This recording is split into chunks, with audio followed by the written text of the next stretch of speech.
Alrighty, so how you're going to correct your circumference worksheet from Thursday.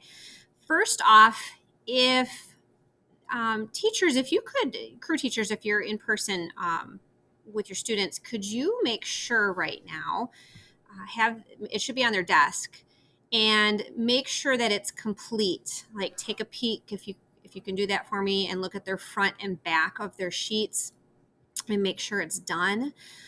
If it's not complete, students, you have to actually put it away because obviously we're going to show answers here in a few minutes to go through and correct it and see how well you're understanding circumference. And so if you need to pause the video so crew teachers can do that, please do that for me.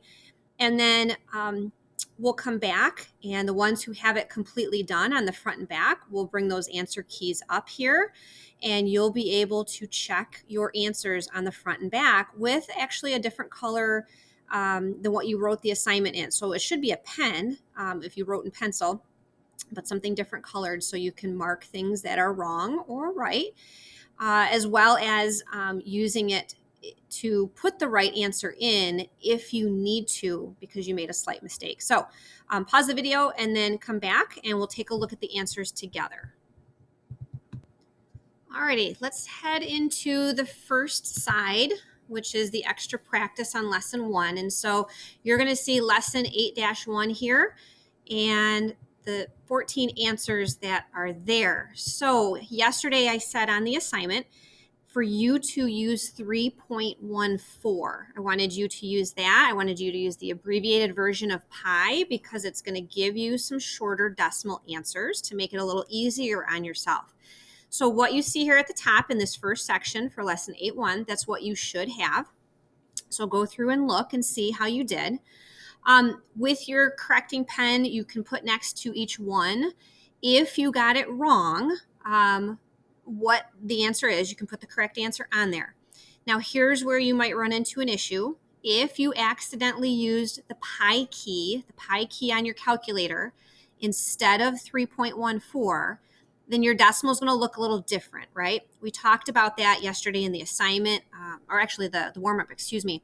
We did an example of what, using the same circle, if you use the pi key, what your decimal looks like, and then if you use the abbreviated version of 3.14, what the decimal looks like. There's not a huge difference, but if you accidentally use that pi key on these problems, you are probably going to see a little different decimal than what you have here on the answer key because the answer key is using 3.14.